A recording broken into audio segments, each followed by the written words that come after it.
नमस्कार, मैं आर.एन. पांडे ज्योतिषाचार्य सभी दर्शकों का स्वागत करता हूं। इस वीडियो में 2025 में जो कुंभ महापर्व होने वाला है उसके बारे में चर्चा करेंगे। मकरे च दिवानाथे वृष राशि गते गुरु प्रयागे कुंभ योगे वै माघ मासे विधुच्छय। जब देवगुरु बृहस्पति वृषभ राशि में गोचर कर रहे हों और सूर्य महाराज मकर राशि में गोचर करने लगें तो तीर्थराज प्रयाग में कुंभ पर्व का संयोग बनता है। शास्त्रों में कहा गया है, लोके कुंभ इति ख्यातः जानी यात सर्व कामदः गंगायाम स्नान महात्मः नालम वक्तु चतुर्मुखः। यानी कुंभ में गंगा स्नान के प्रभाव को स्वयं ब्रह्मा जी भी कहने में समर्थ नहीं है। कुंभ में गंगा स्नान के प्रभाव को ब्रह्म पुराण, स्कंद पुराण और अग्नि पुराण आदि ग्रंथों में विभिन्न प्रकार से बताया गया है। सभी धर्म ग्रंथों में गंगा स्नान और कुंभ स्नान के महिमा की बहुत प्रकार से प्रशंसा की गई है।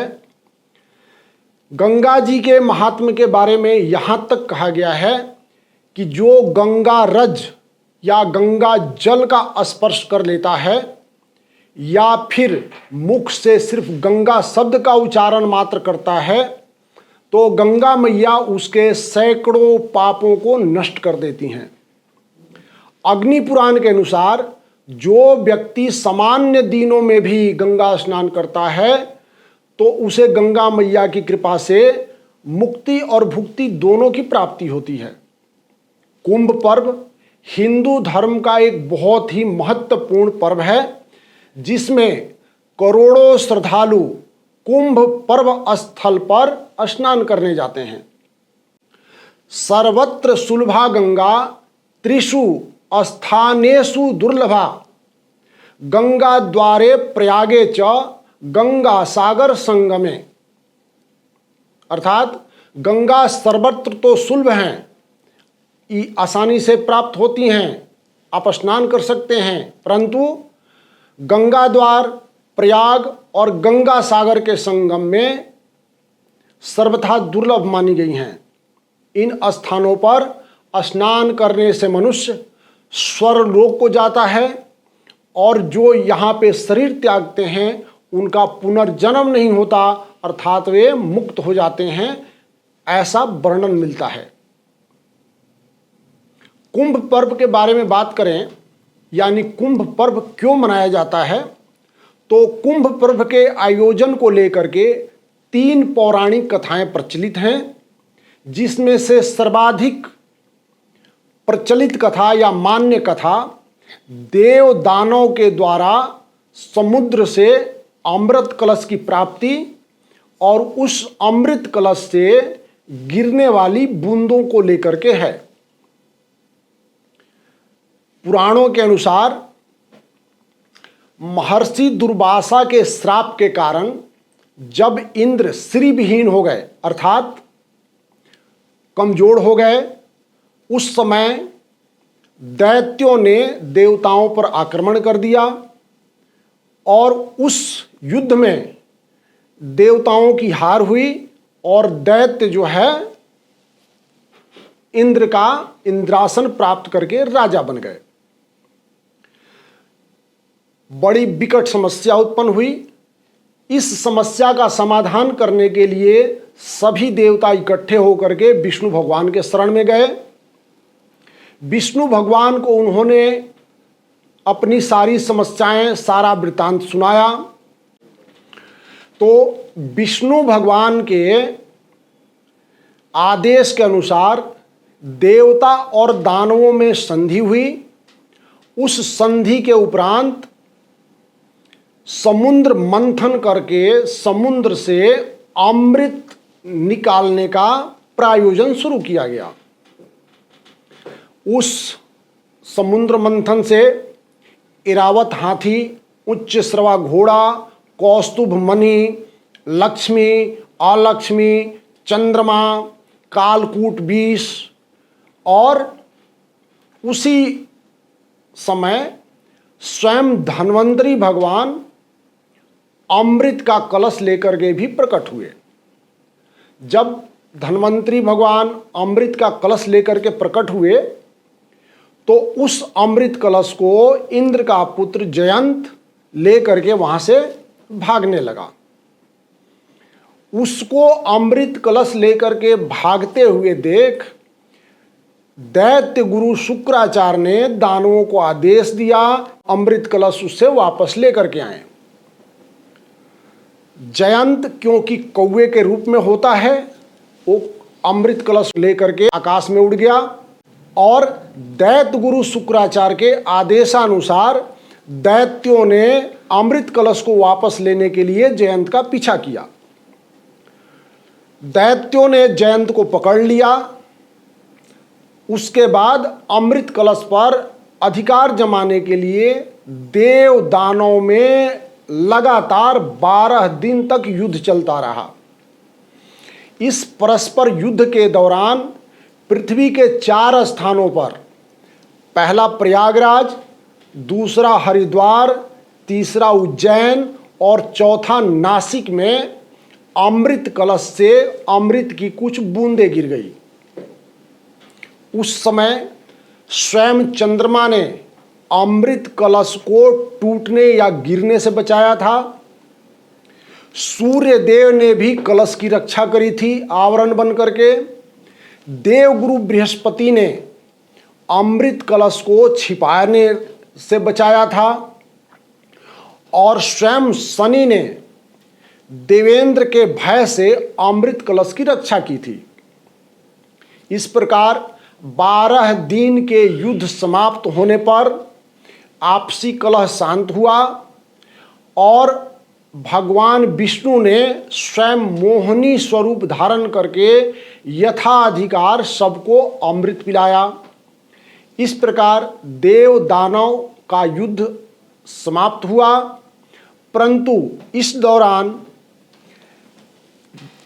4 स्थानों पर यानी प्रयागराज, नासिक, उज्जैन और हरिद्वार, इन 4 स्थानों पर जहां जहां अमृत की बूंदें गिरी वो स्थान विशेष महत्व का हो गया और वहीं पर आज कुंभ का आयोजन किया जाता है।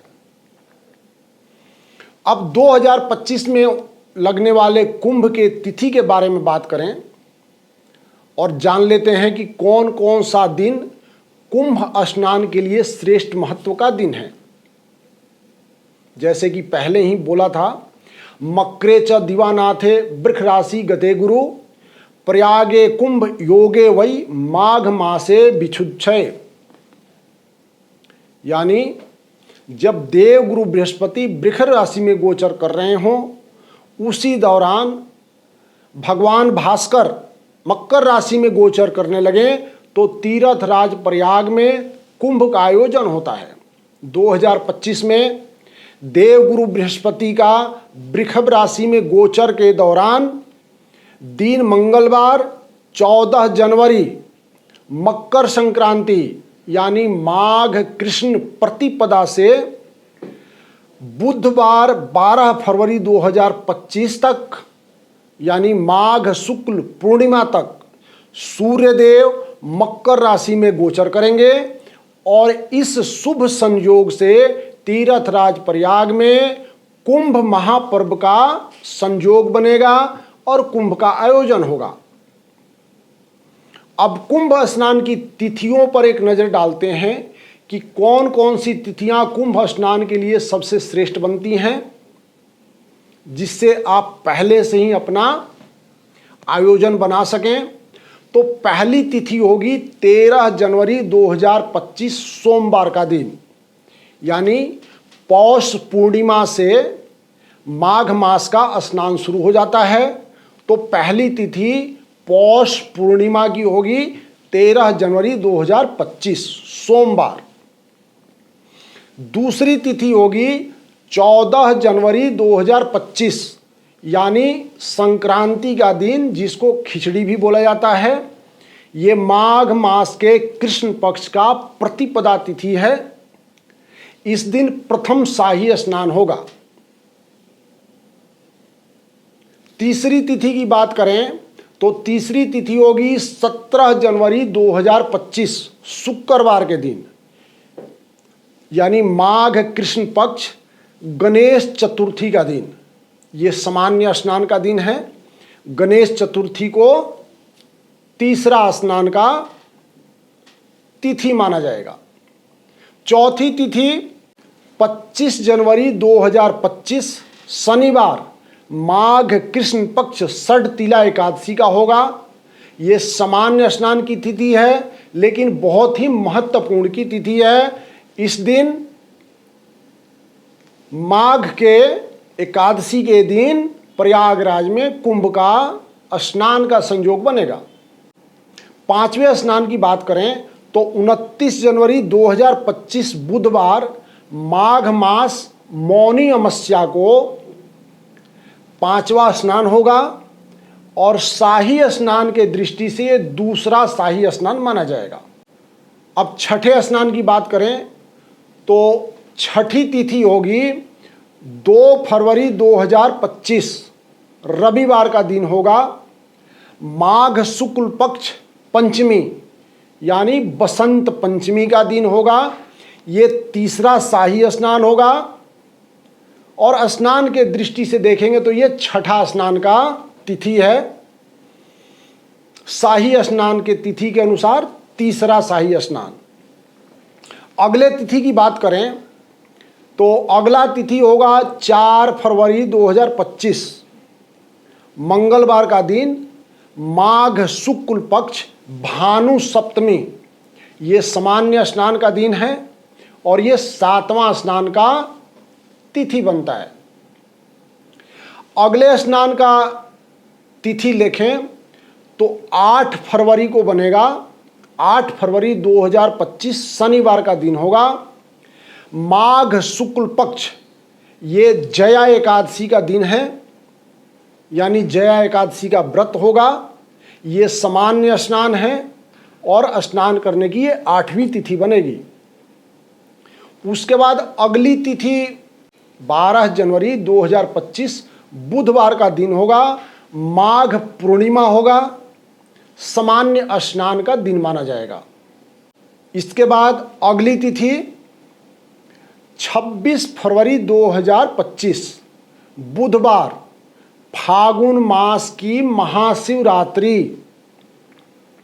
ये सामान्य स्नान होगा और ये स्नान के तिथियों के अनुसार ये 10वां स्नान माना जाएगा, 10वीं तिथि होगी। इसलिए दर्शकों, सौभाग्य से प्राप्त होने वाले इस पावन पर्व का लाभ उठाएं। कुंभ स्नान करके मुक्ति और भुक्ति प्राप्त कर सकते हैं, अर्थात इस जन्म में सभी प्रकार का भोग प्राप्त करें और मोक्ष के अधिकारी बनें। इति शुभम। नमस्कार।